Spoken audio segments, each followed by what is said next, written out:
डर एक एहसास में आपका स्वागत है। इस चैनल पर आपको सुनने को मिलती हैं डरावनी और सच्ची भूतिया कहानियाँ। अगर आपको ऐसी ही वीडियोस देखना पसंद है तो हमारे इस चैनल को सब्सक्राइब करना ना भूलें। तो अब बढ़ते हैं आज की कहानी की ओर।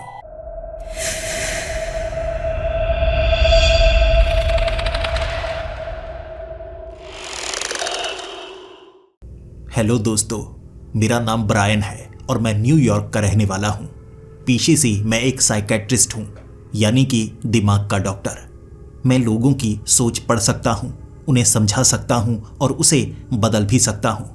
अपने ऑफिस में पूरा दिन निकाल देता हूँ और उसके बाद अपनी भड़ास मैं ग्राउंड में जाकर कुछ खेल कर निकालने की कोशिश करता हूँ। क्या बताऊँ, मेरा काम कितना ज़्यादा मुश्किल है। मेरे पास ऐसे पेशेंट्स आए होते हैं जिन्हें कोई भी शारीरिक बीमारी नहीं होती, लेकिन मानसिक तौर पर वो टूटे हुए होते हैं। हम सबको लगता है कि शरीर की बीमारी ही एक बीमारी होती है, लेकिन मानसिक बीमारियां शारीरिक बीमारियों से ज़्यादा बड़ी होती हैं। सोचकर देखिए, कोई हष्ट-पुष्ट है, दिखने में अच्छा है, लेकिन हरकतें बहुत अजीब करता है, बड़ा लड़ता रहता है, आपको चोट भी पहुंचा सके। क्या आप ऐसे इंसान के करीब रहना पसंद करेंगे? या कोई कमज़ोर है लेकिन बातें बहुत अच्छी करता है, बहुत ज़्यादा खुश रहता है, आप किसके साथ समय बिताना पसंद करेंगे? यकीनन उसके साथ जो अच्छी बातें करता है। और मेरा काम यही है, लोगों के दिमाग को पढ़ना। और ज़िंदगी में ऐसी घटनाएं उनके साथ हुई होती हैं जो उनके स्वभाव को बदल देती हैं।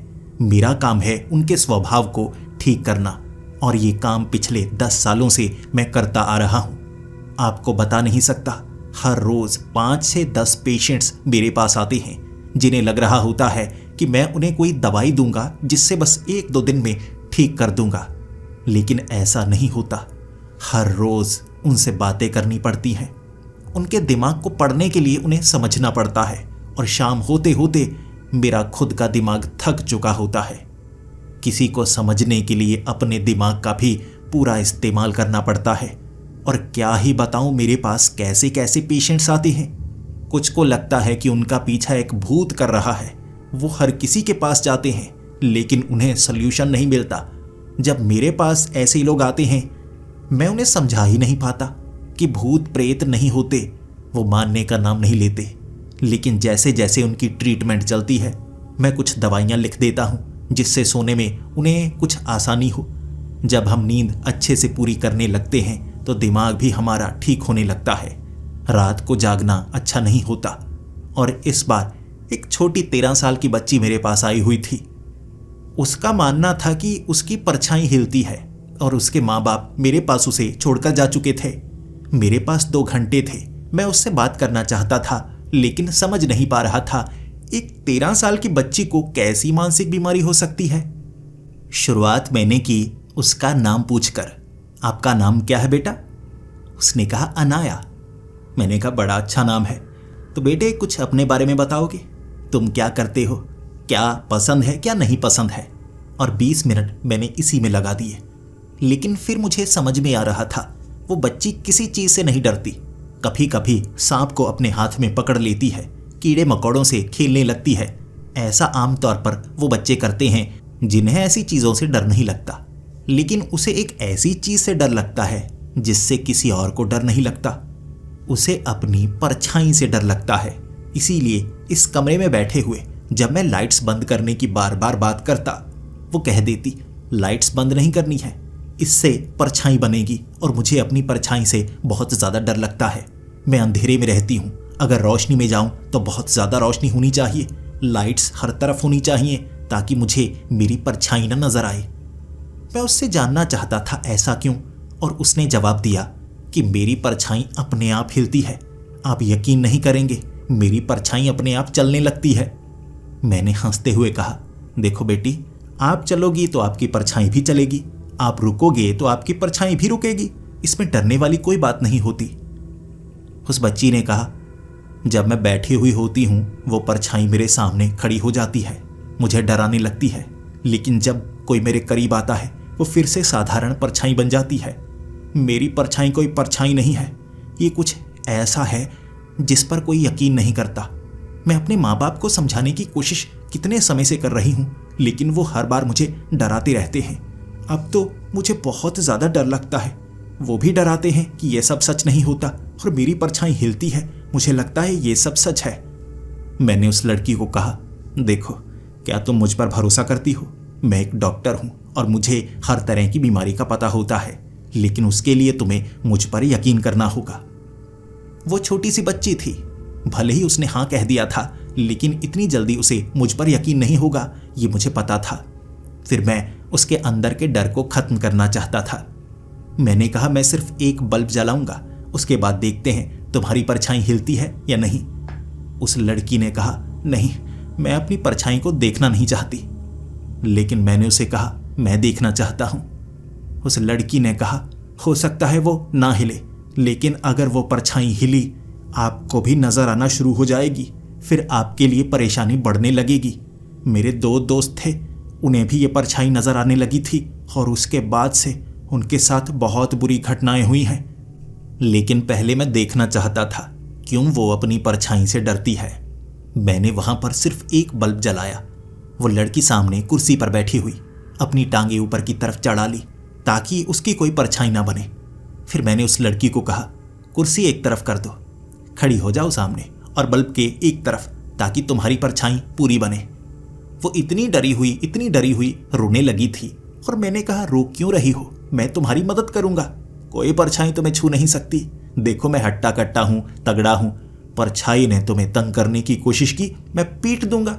देखो मेरा हाथ कितना बड़ा है। वो लड़की थोड़ी सी मुस्कुराई। उसके पिता ने कभी उसके साथ ऐसा नहीं किया। बच्चे जब किसी चीज से डरते हैं, हमें कहना पड़ता है कि हम उसके साथ हैं, हम देख लेंगे, चाहे हालात कितने भी बिगड़ जाएं। बस इतना कहने से बच्ची खुश हो गई और अपनी परछाई को निहारने लगी। मैं लगभग 5 मिनट वहीं पर बैठा देखता जा रहा, क्योंकि मैं उस बच्ची को यकीन दिलाना चाहता था ये चीजें नहीं होती। उसे शायद किसी तरह का सदमा लगा होगा। हो सकता है बल्ब हिल रहा होगा, उसकी परछाई हिली होगी और उसके बाद से ये डरने लगी है। कुछ बच्चे इतने डरपोक होते हैं। लेकिन अपनी परछाई को देखकर वो कह रही, ये हिल नहीं रही है। तब मैंने उस लड़की को कहा, 1 मिनट, मैं पानी लेकर आता हूं। अब मुझे लगा कि जिस कमरे में वो लड़की खड़ी है वहां कांच लगा हुआ है। अंदर से बाहर देखा नहीं जा सकता, बाहर से अंदर देखा जा सकता है। मैं बाहर से देखना चाहूंगा, क्या वो लड़की जानबूझकर अपने माँ बाप को डराती है या सच में उसे परछाई हिलती हुई नजर आती है। ये किसी तरह की मानसिक बीमारी हो सकती है।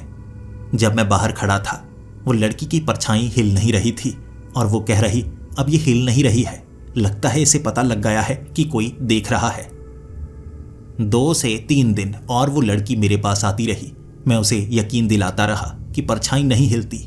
वो कहती, रात को हिलती है, जब मैं अपने घर चली जाती हूँ ना, वो हिलने लगती है। मेरे कमरे में जब मैं चीजें समेटती हूँ, वो परछाई अपने आप चीजों को गिरा देती है। अब एक बार उसका भरोसा जीतना था। मैंने उस लड़की को कहा, ऐसा करते हैं, आज रात मैं तुम्हारे पास आऊंगा, तुम्हारे माँ बाप से मैं बात कर लूंगा, तुम्हारे कमरे में बैठूंगा, तुम्हारे साथ खेलूंगा, देखता हूं वो परछाई तुम्हारे साथ क्या करती है। वो लड़की मान गई, क्योंकि उसके माँ बाप उसके कमरे में आकर सफाई नहीं करते थे, ये सब उसे करना पड़ता था। उसके माँ बाप को लग रहा था कि उनकी लड़की पागल हो रही है।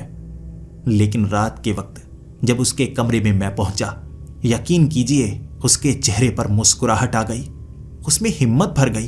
वो कहने लगी, आप सच में आ गए? आज यहां पर तो आपको मैं दिखा ही दूंगी, आपको यकीन दिला ही दूंगी, फिर आप इस चीज को दूर कर देंगे ना। मैंने कहा, हाँ, मैं इस तरह की हर तरह की चीज को दूर कर देता हूं, डरने की कोई बात नहीं है। इन चीजों का मैं डॉक्टर हूं जो लोगों की समझ में नहीं आता। वो लड़की के साथ बैठा, मैं खेल रहा था। पहले उसने सारी लाइट्स जलाई हुई थी और मैं हैरान था। उसके कमरे में इतने ज्यादा बल्ब लगे हुए, किसी तरफ कोई परछाई बनती ही नहीं थी, क्योंकि उसने हर तरफ लाइट ही लाइट लगा रखी थी और रात को पूरा अंधेरा करके सोती थी या हर एक लाइट जलाकर सोती थी ताकि परछाई ना बने। मैंने कहा, सिर्फ एक लाइट जलाओ, देखना चाहूंगा तुम्हारे कमरे में वो परछाई बाहर निकल कर आती है ना, पीटूंगा मैं उसे, भगा दूंगा पीट पीट कर। वो हंसने लगी, हिम्मत बढ़ चुकी थी उसकी और उसने सिर्फ एक बल्ब को जलाया। फिर कहने लगी, देखिए मेरी परछाई इस तरफ है ना, ये हिलेगी, ये चीज को गिराएगी। मैंने कहा, नहीं गिराएगी, देखो ये तुम्हारे डर के कारण होता है, असल में कुछ नहीं होता। वो बच्ची मानने का नाम नहीं ले रही और 5 मिनट बाद उसकी परछाई एक टेबल पर पड़ रही थी और वहां कुछ चीजें पड़ी थीं। उन चीजों में से एक चीज नीचे गिरी। अचानक मैं भी घबराया, वो भी घबराई। उसने मुझे पकड़ लिया और कहने लगी ये उसने गिराई होगी। उसकी परछाई एक तरफ बन रही थी, भले ही उस चीज पर बन रही, लेकिन परछाई किसी चीज को नहीं गिरा सकती। मैंने तो यही पढ़ा है। फिर मैं उस बच्ची को कहने लगा, अरे लो, ये तो पाउडर की डिब्बी थी, दोबारा ऊपर रख दी, हल्की लगती है, इसी कारण नीचे की तरफ ये गिर गई होगी। फिर उस लड़की ने कहा, नहीं ये उसने गिराई होगी। मैंने कहा, नहीं अपने आप गिरी है, देखो अब मैं सही रखूंगा, टेढ़ी नहीं रखूंगा, अब नहीं गिरेगी। 2 मिनट बाद वो पाउडर की डिब्बी नीचे गिरी दोबारा। ऐसा होना असंभव था। वो लड़की कहने लगी, देखो आप चले जाइए, ये आपका पीछा करने लगेगी। ये परछाई जब पीछा करती है बहुत तंग करती है, यकीन कीजिए ये कुछ है जो मेरी समझ में नहीं आ रहा है। सच में 2 बार पाउडर की डिब्बी कैसे गिर गई? मैंने पाउडर की डिब्बी ऊपर रखी, उस लड़की की परछाई उस पर बन रही थी और उसकी परछाई अपने आप हाथ ऊपर की तरफ गया। लेकिन वो लड़की तो सिमटी हुई थी, उसने अपना हाथ ऊपर किया ही नहीं, परछाई अपने आप हिली। ऐसा लगा परछाई उसके बर्ताव से अलग हिल रही है और यह संभव है ही नहीं। किसी ठोस चीज की परछाई बनती है, जब हम हिलते हैं तो हमारी परछाई हिलती है। वो परछाई अपने आप हिली और परछाई ने डिब्बी को नीचे गिरा दिया। जो पढ़ा था मैंने, जो सुना था मैंने, हर चीज गलत साबित होती हुई नजर आ रही थी। इन चीजों पर यकीन नहीं करता था। ये तो सच में एक पैरानॉर्मल घटना मेरे सामने हो गई। मैं घबरा गया, जिसके बाद मैं उस कमरे से बाहर निकला। मैंने उस लड़की को कहा, तुम लाइट जला लो, मुझे घर जाना है, मुझे लगता है मुझे चक्कर आ रहे हैं। मैंने उस लड़की के माँ बाप से भी बात नहीं की, लेकिन घर आते वक्त रास्ते में अपनी परछाई को मैं देख रहा और यकीन कीजिए ऐसी घटना होने के बाद अपनी परछाई की तरफ देखने से डर लगने लगता है। मुझे भी लगने लगा था। अब मैं घर में अकेला ही था। मुझे अपनी परछाई से डर लग रहा, लेकिन मैं फिर भी एक बार जानना चाहता था। चलकर आ रहा मैं घबरा रहा। घर आकर मुझे अपने काम पर यकीन हो गया। अपनी वो किताब को पढ़ा, उसके बाद खुद पर भरोसा किया और मुझे लगा मेरे दिमाग में डर बस गया है। मुझे अपने डर को निकालना होगा और हमारे पास ऐसे तरीके होते हैं, जिस चीज़ से डर लगे उसका सामना करो। मैंने एक बल्ब जलाया, मेरी परछाई सामने पड़ रही और मैं खुद की परछाई से बात करने लगा ताकि मेरे अंदर का डर खत्म हो। मैं धमकी दूंगा, डराऊंगा, कुछ करने की कोशिश करूंगा ताकि मेरे अंदर अपने आप हिम्मत पैदा होती जाए। और मैंने ऐसा ही किया। बातें करता रहा, ये परछाई क्या तू सच में हिलती है? नहीं नहीं, परछाई हिल नहीं सकती। वो बच्ची ने डराया होगा और वैसे भी 2 दिन से ज्यादा काम कर रहा हूं ना, परछाई कैसे हिल सकती है? अचानक मेरे सामने परछाई हिली। बल्ब वहीं का वहीं था, मैं भी वहीं का वहीं था, बस परछाई हिली। एक बार परछाई गायब हो गई। मेरी परछाई नहीं बन रही थी। पीछे बल्ब, आगे हाथ, सामने दीवार, परछाई नहीं। ये क्या हो रहा है? फिर अपने आप वो परछाई दीवार पर बन गई। मैं घबरा चुका था, मुझे डर लगने लगा था। ऐसा लग रहा था जो मैंने पढ़ा है वो सब गलत हो गया है। क्या हो रहा है? नहीं नहीं, जल्दी से गया, मैं नहाने लगा। नहाकर वापस आया, शरीर को ठंडा किया और फिर से मैंने वही कोशिश की। लेकिन फिर से मेरी परछाई अजीब तरीके से हिल रही और एक बार तो वो परछाई दीवार पर ऐसे बनी कि मैं बैठा हुआ था। वो परछाई किसी खड़े आदमी की थी और मेरे आसपास कोई नहीं था। मुझसे जुड़ी हुई मेरी ही परछाई। सांसें रुक गई मेरी और मैंने लाइट बंद की। अंधेरा हुआ। उसके बाद मुझे लगा अब कुछ शांति है। आधे घंटे तक लाइट जलाने की हिम्मत नहीं हुई, ना मुझे नींद आ रही थी। मेरे घर में कुछ ऐसा था जो ना सिर्फ मुझसे जुड़ा हुआ था, उस लड़की से जुड़ा हुआ था। मुझे किसी की मदद लेनी चाहिए और इससे पहले कई बार ऐसा हो भी चुका है।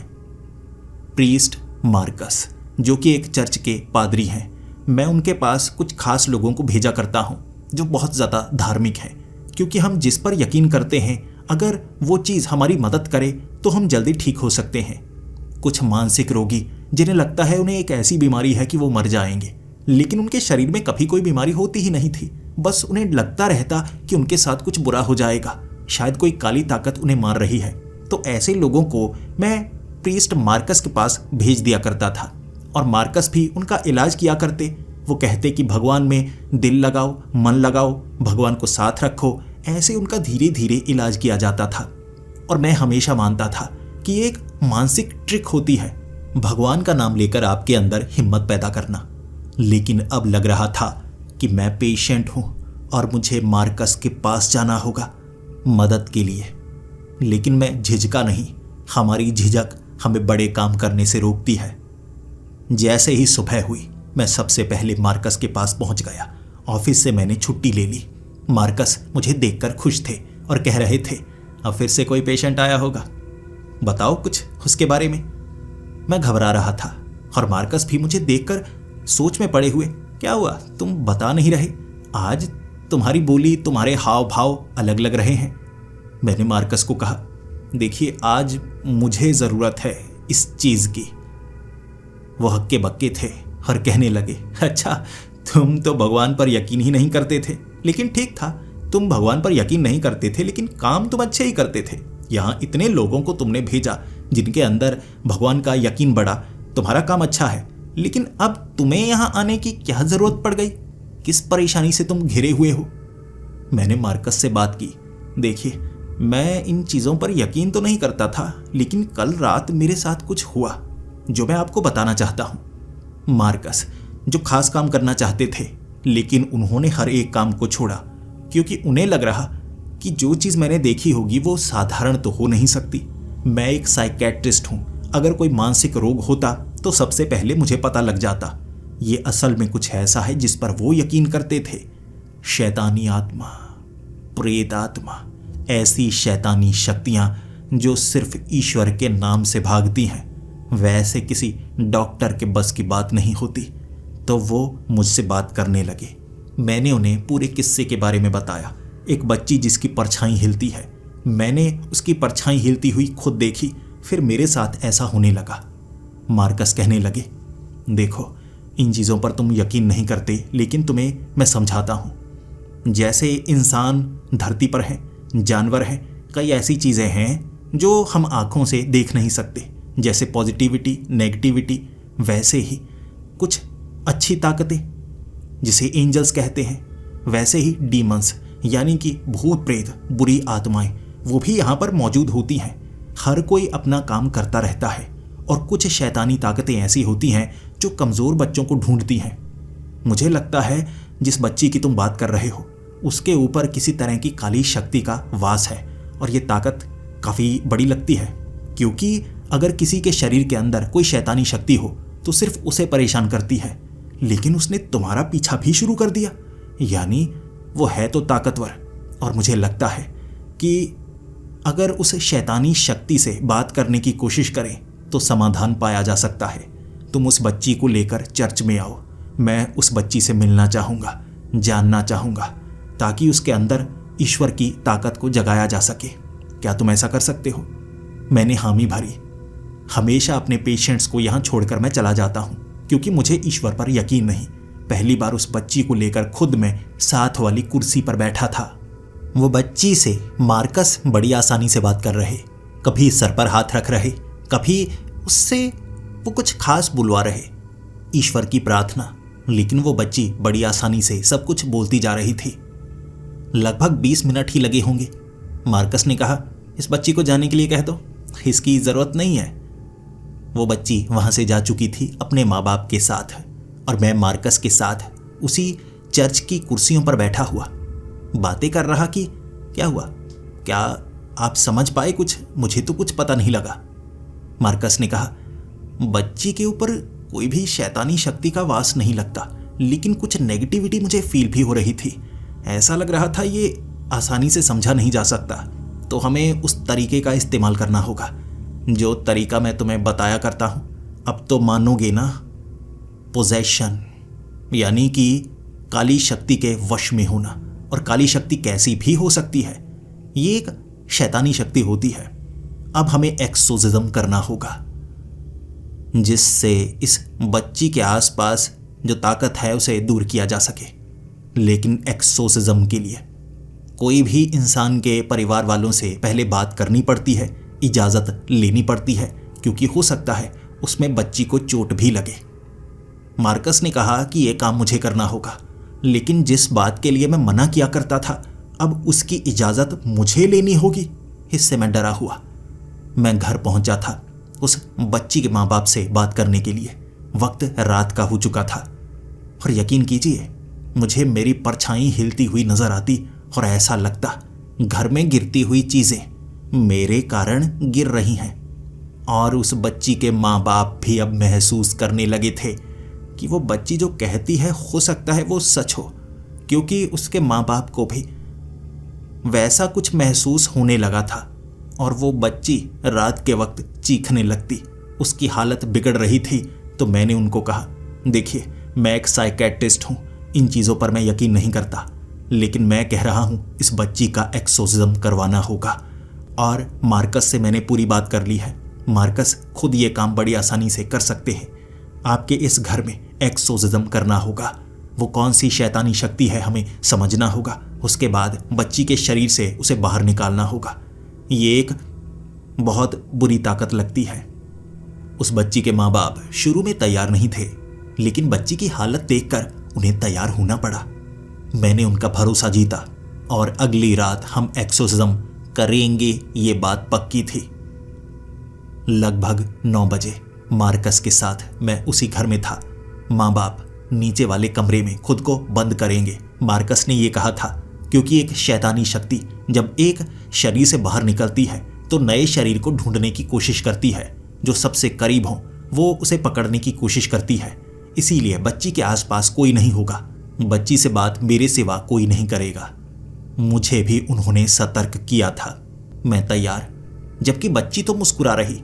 और मार्कस ने कहा, मेरे हाथ में बाइबल है, मैं एक्सोर्सिज्म करने वाला हूं। ये इस बच्ची को पता है, फिर भी ये डर नहीं रही है। ये कैसी शैतानी शक्ति है जो ईश्वर का डर भी नहीं रखे हुए है, घमंडी लगती है। चलो हमें एक्सोर्सिज्म का काम शुरू करना होगा। इस बच्ची को कुर्सी से बांधना होगा। वो बच्ची घबरा गई। मैंने उस बच्ची को कहा, तुम्हें कुर्सी पर बैठना होगा, रस्सी से हल्का सा हम बांधेंगे, क्योंकि ऐसा है कि वो जो परछाई है ना तुम्हें नुकसान पहुंचाएगी। वो परछाई तुम्हारे करीब नहीं आनी चाहिए। उस लड़की ने कहा, तो मुझे क्यों बांधा जाएगा? मैं उसका डर जानता था, लेकिन मार्कस का मानना था जब उस शैतानी ताकत को बाहर निकाला जाएगा, हो सकता है इस बच्ची के जरिए वो हमें नुकसान पहुंचाए। शैतानी ताकत को शरीर चाहिए होता है। बस फिर क्या, बच्ची को किसी तरह से मैंने मनाया, कुर्सी के साथ बांध दिया, रस्सी लपेट दी उसके ऊपर, और फिर हम एक्सोर्सिज्म शुरू करने वाले थे।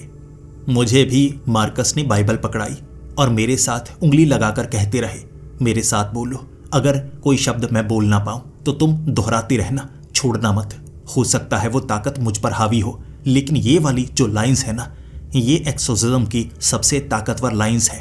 कुछ समझ ना आए तो ये बोलते रहना, जोर जोर से बोलते रहना, चाहे जितनी भी कोशिश हो इसे रोकने की, रुकना मत। मैं भी तैयार, मार्कस भी तैयार।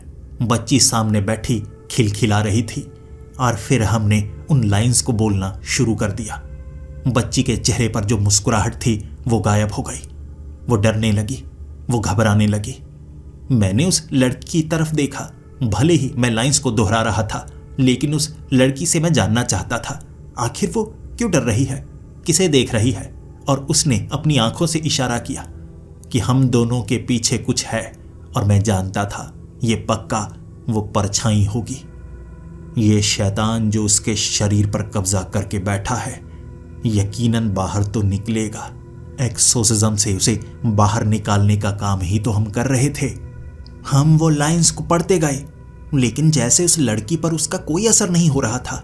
जिसके बाद मार्कस ने उस बच्ची के सर पर हाथ रखा और उसके बाद भी उन लाइंस को वो पढ़ते रहे और कहते रहे, वो शैतान बाहर निकल, छोड़ दे इस बच्ची को। इस बच्ची ने तेरा क्या बिगाड़ा है? ईश्वर के नाम पर हमेशा के लिए बाहर चला जा, चला जा, यहां से दूर चला जा। लेकिन वो बच्ची ने तब बोला, वो मेरे अंदर नहीं है, वो दीवारों में है, वो दीवारों में है। वो बच्ची चीखने लगी, वो दीवारों में है, वो दीवारों में है। और जब हमने पीछे मुड़कर देखा, दीवारों से हजारों हाथ निकले हुए थे जो हमें जकड़ना चाहते थे। लेकिन मार्कस बिना डरे मेरी तरफ इशारा करके कहने लगे, डरना नहीं है, ये ताकत हम पर हावी होने की कोशिश करेगी। ईश्वर की ताकत हमेशा शैतानी ताकत से बड़ी होती है, हमें डरना नहीं है, हमें ईश्वर बचाएंगे। लेकिन उस दीवार से निकलने वाले वो बड़े बड़े हाथ हमें जकड़ना चाहते थे। मार्कस कहने लगे, हमें एक्सोर्सिज्म बच्ची के साथ ही करना होगा। दीवारों में या इस घर में एक्सोर्सिज्म करने का अलग तरीका है। मैं वो सामान लेकर भी नहीं आया। बच्ची के साथ कोशिश करते हैं। कई बार ऐसी शैतानी ताकतें जानबूझकर हमें भ्रमित करती हैं। अगर इस घर में कोई प्रेत आत्मा है तो उसका तरीका अलग होगा, लेकिन बच्ची के ऊपर तो एक्सोर्सिज्म पूरा कर दे। इससे दूर रहो ये हाथों से। हमने बच्ची के ऊपर एक्सोर्सिज्म पूरा किया, उसके ऊपर पवित्र जल को छिड़का, लेकिन बच्ची की हालत वैसी की वैसी थी। उसके अंदर कुछ था ही नहीं और हम दोनों को पता लगा। और उसके बाद मार्कस ने कहा, वक्त हो गया है। एक्सोर्सिज्म खत्म हुआ और मुझे लगता है अब ये जो शैतानी ताकत है इसे भी पता लग गया है कि यहाँ इसे हम दूर करेंगे। अब ये बच्ची इस कमरे में नहीं रहनी चाहिए, या कहें इस घर में नहीं रहनी चाहिए। कल रात फिर से हम ये काम करेंगे, तब बच्ची यहाँ वापस आएगी। दोबारा हम नीचे गए, उस बच्ची के माँ बाप को बताया और सबको लेकर मेरे घर पहुँचे। और मार्कस ने कहा, मैं तैयारी करूँगा कल की। घर के अंदर हमें शुद्धिकरण का कार्य शुरू करना होगा। मुझे लगता है वो घर ही शैतानी है। रात को हम सब तैयार थे। उस लड़की को लेकर दोबारा हम उस घर में पहुंच चुके थे। मार्कस ने पूरी तैयारी कर रखी थी और सबसे पहले उन्होंने पवित्र जल को छिड़क कर ही उस दरवाजे को खोला।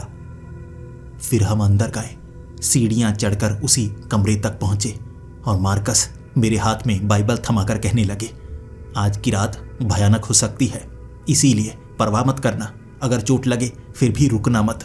अगर कोई डराने की कोशिश करे तो ईश्वर पर भरोसा बनाए रखना। याद रखना, शैतान की ताकत से बड़ी ईश्वर की ताकत होती है। फिर क्या, हमने उस घर के शुद्धिकरण का कार्य शुरू किया। मार्कस से मुझे सीखने को मिल रहा था क्योंकि वो अकेले थे। मैं भी जैसा जैसा वो करते वैसा वैसा करने लगता। लगभग 15 से 20 मिनट बाद वो जो दीवारें थीं वो हिलती हुई नजर आने लगी।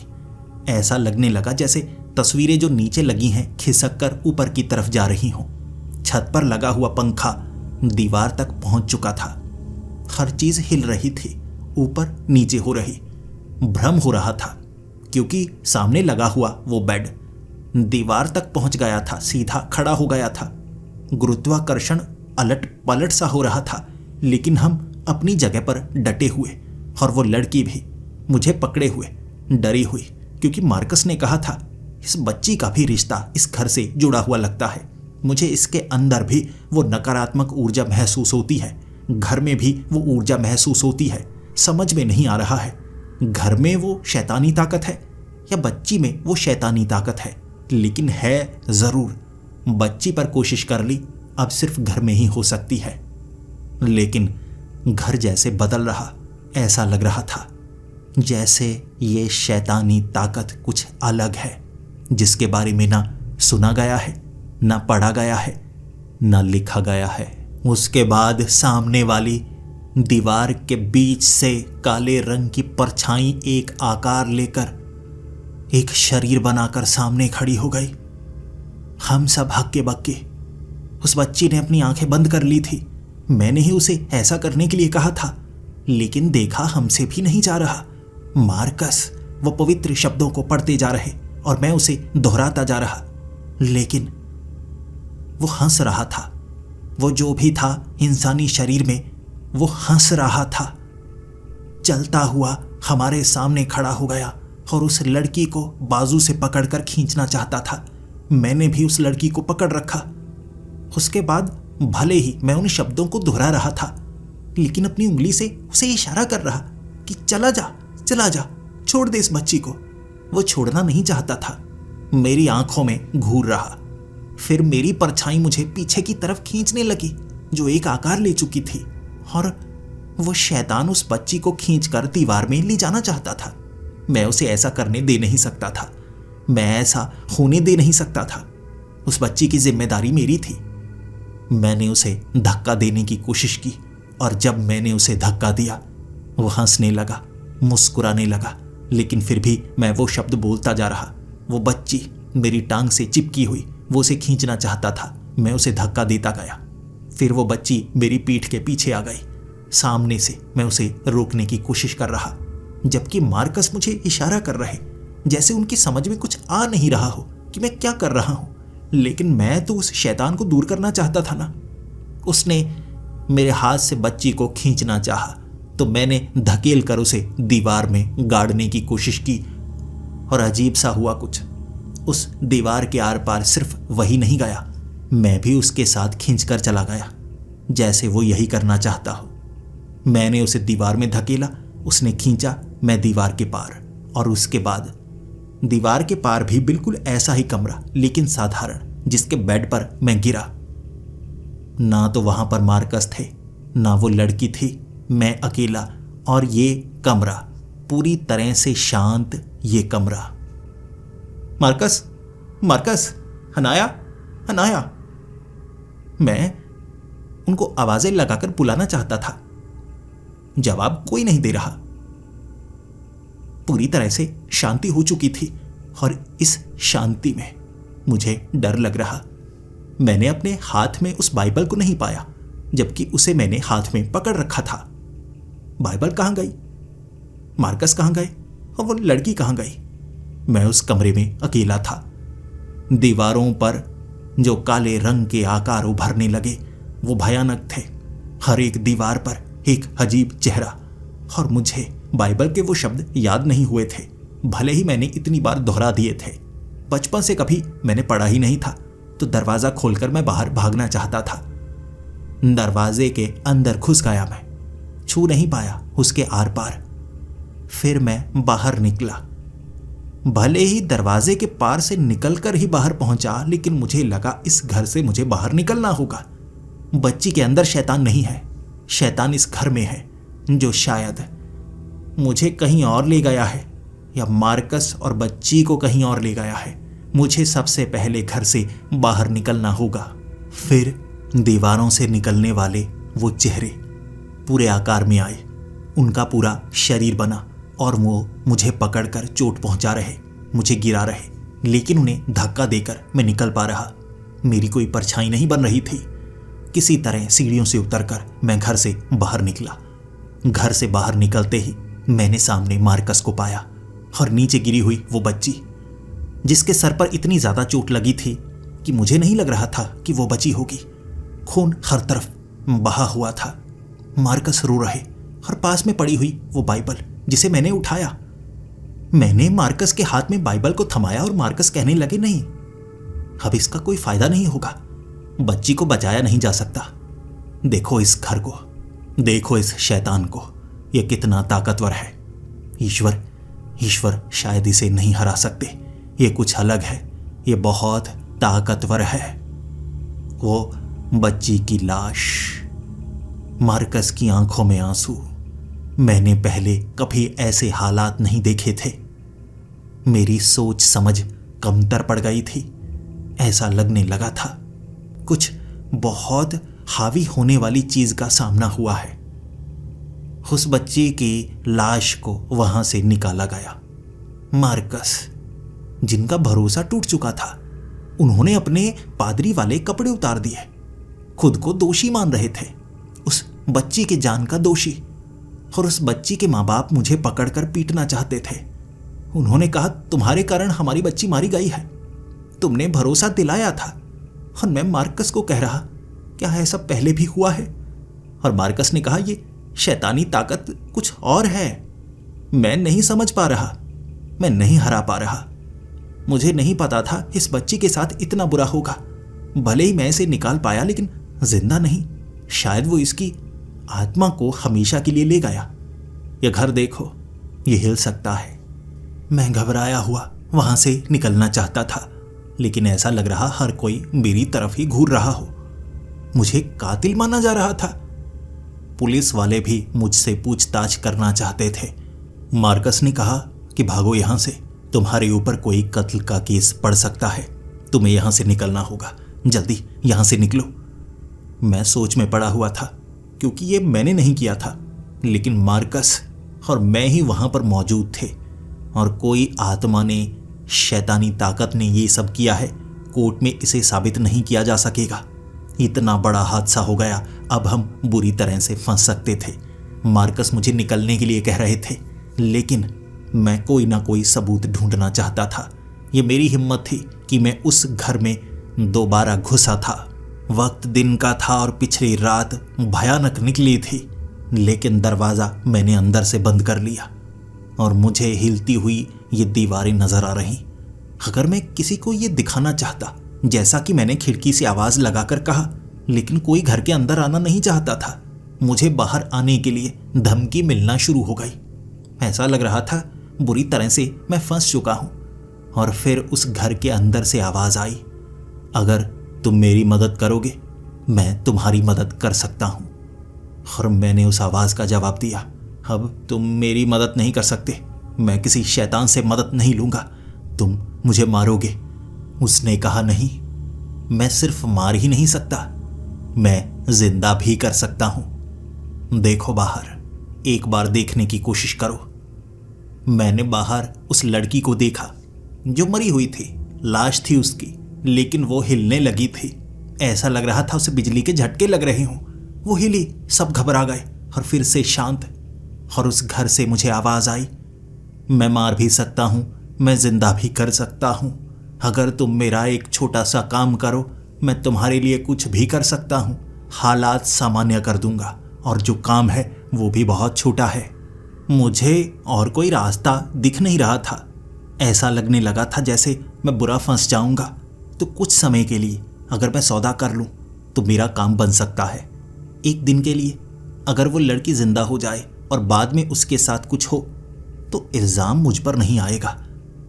मैं शैतानी सोचने लगा था और उसने कहा, मैं तुम्हारा दिमाग पढ़ सकता हूँ। तुम जो चाहते हो वो तुम्हें मिल सकता है, बस मेरा छोटा सा काम कर दो।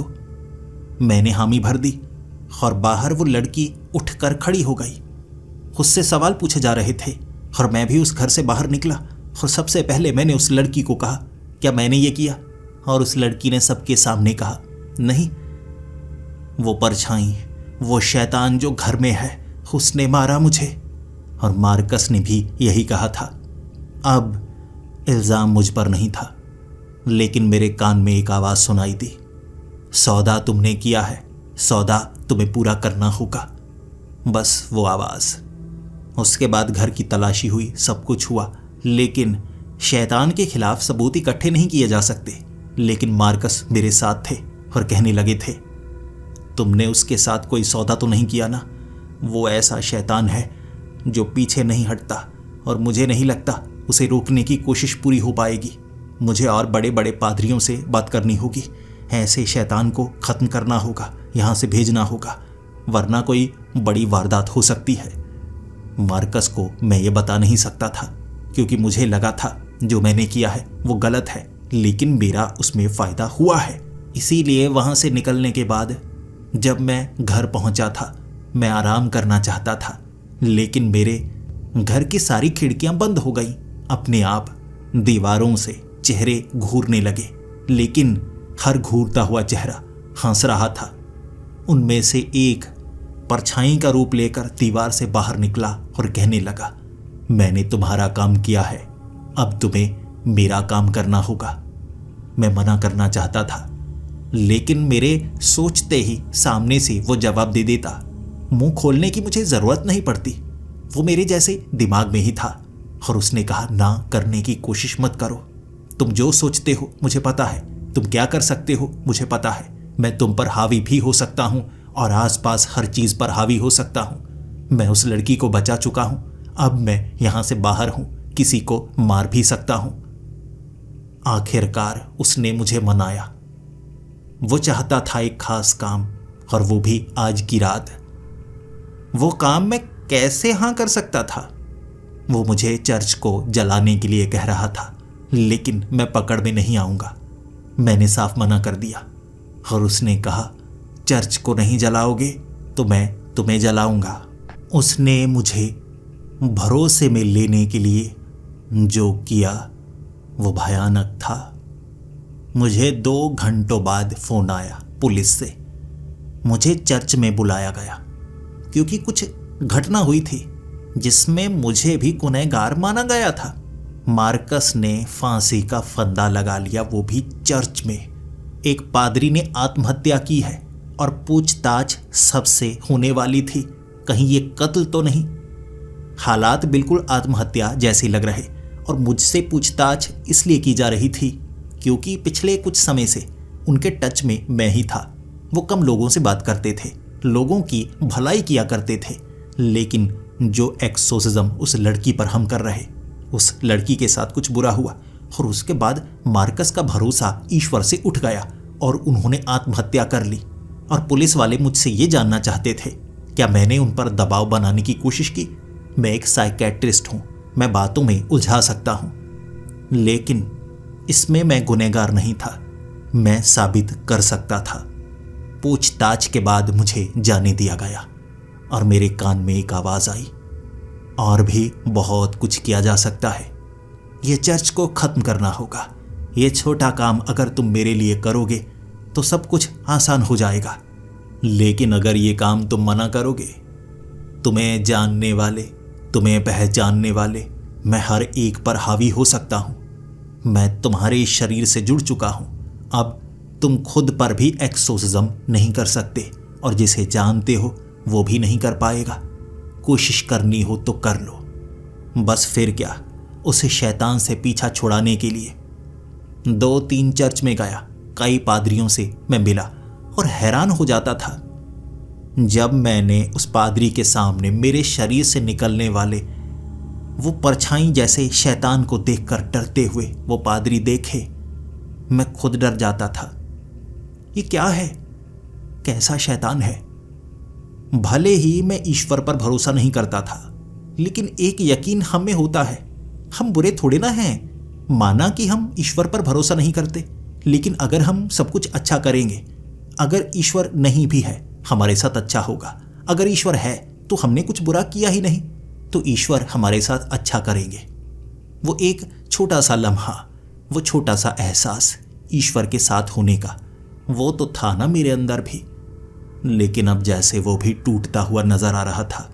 ये कुछ ऐसा था जो हावी हो रहा था, और मुझे ये जिंदा छोड़ने वाला नहीं था। लेकिन उसने एक तरीका बताया था, खुद मेरे घर में मेरे सामने आकर, सौदा किया है उसे निभाओ, मैं तुम्हें नुकसान नहीं पहुंचाऊंगा। मेरा छोटा सा काम कर दो, उस चर्च को तुम्हें जलाना होगा। हर चीज कैसे करनी है मैं बताऊंगा, तुम नहीं फंसोगे। और ये आत्महत्या का किस्सा भी मैं बदल सकता हूं, मैं किसी के भी शरीर में जा सकता हूं, उससे ये काम करवा सकता हूं। तुमने मेरी ताकत महसूस कर ली है।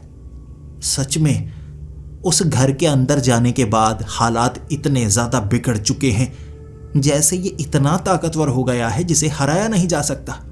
उस एक्सोसिज्म के बाद आखिर इतना सब कुछ बदल कैसे गया, मेरी समझ में कुछ नहीं आ रहा था। इसीलिए उस रात मैं तैयार हो गया ये काम करने के लिए।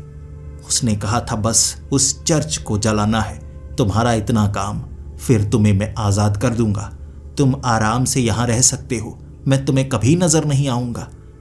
फिर हमेशा के लिए आज़ादी महसूस करना। मेरे पास कोई रास्ता नहीं बचा था, मैं आज़ादी चाहता था।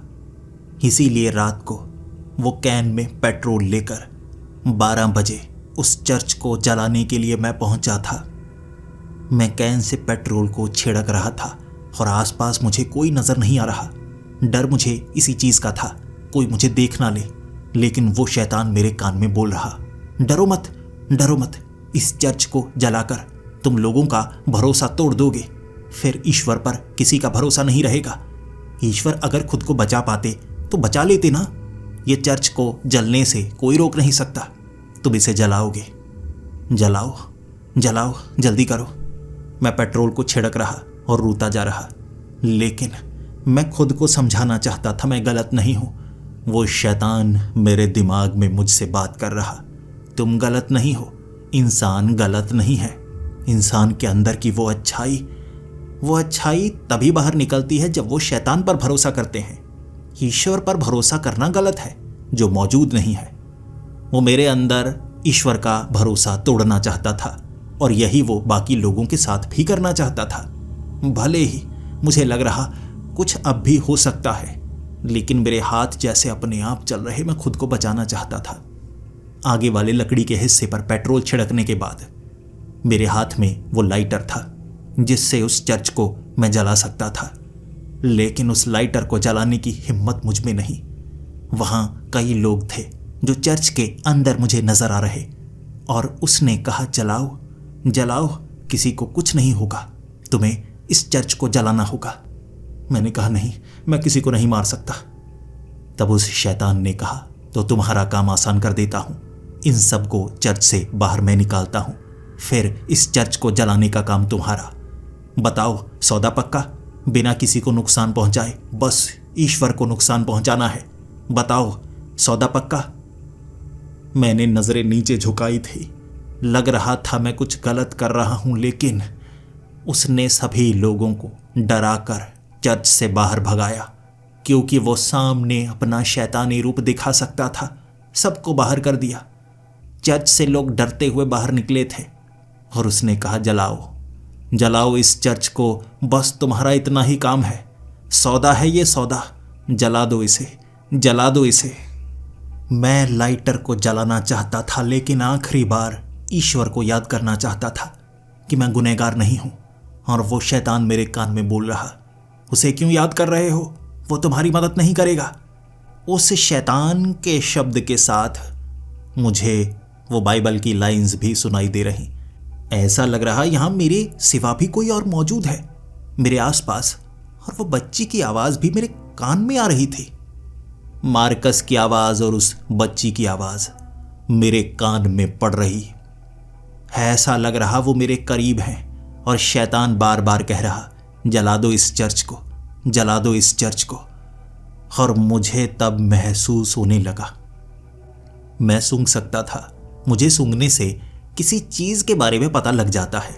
मैं चर्च के सामने खड़ा था, पेट्रोल छिड़का था। पेट्रोल की स्मेल नहीं आ रही थी, मुझे लकड़ी की स्मेल आ रही थी, गीली लकड़ी की, गद्दे की स्मेल। ये वैसी ही स्मेल थी जैसी उस घर के अंदर थी, लेकिन मैं चर्च के सामने खड़ा था। ऐसा कैसे हो सकता है? और ये दुर्गंध कब से आई जा रही है, कब से? मैं सोचने लगा, मैं कब से उस घर से बाहर हूं, मुझे समय नहीं दिख रहा, घड़ी की सुई सही से समझ में नहीं आ रही। ऐसा लग रहा था जैसे ये एक सपना हो। सपने की पहचान करने का तरीका, ल्यूसिड ड्रीमिंग, यानी कि सपने में भी खुद को महसूस करना। साइकेट्रिस्ट ऐसा करते हैं। सपने में कैसे पता चलेगा कि हम असली जिंदगी में हैं या सपने में हैं? कुछ चीजें हैं जिसे हम नहीं देख सकते, समय को आगे बढ़ता हुआ हम नहीं देख सकते एक सपने में। मैं घड़ी की सुइयों से समझ नहीं पा रहा था समय कौन सा है, यानी ये सब असली है ही नहीं। जो दुर्गंध मेरे नाक तक पहुंच रही है वो सच है। मैं उसी कमरे में हूं, मैं वहां से बाहर निकला ही नहीं। घर के शुद्धिकरण का काम और उसके बाद जो जो हुआ बहुत जल्दी जल्दी नहीं हो गया। मैंने उस लाइटर को एक तरफ फेंका और जो शब्द मेरे कान में दोहराए जा रहे थे मैं उसे बोलने लगा। ये वही थे शुद्धिकरण के शब्द, एक्सोसिज्म के लिए बोले जाने वाले शब्द। और वो शैतान सामने से, धोखेबाज, धोखा दे रहे हो। मैंने कहा, तुमने क्या दिया है? धोखा? मैं उस घर से कभी बाहर निकला ही नहीं। जब मैंने दीवार के पार धक्का दिया कुछ नहीं हुआ। शायद मैं बेहोश हो गया, मैं सपने में हूं या मैं कोमा में हूं, कुछ ना कुछ मेरे साथ हुआ है, लेकिन मैं उस घर के उस कमरे में हूं और वो शैतान गुस्से में था।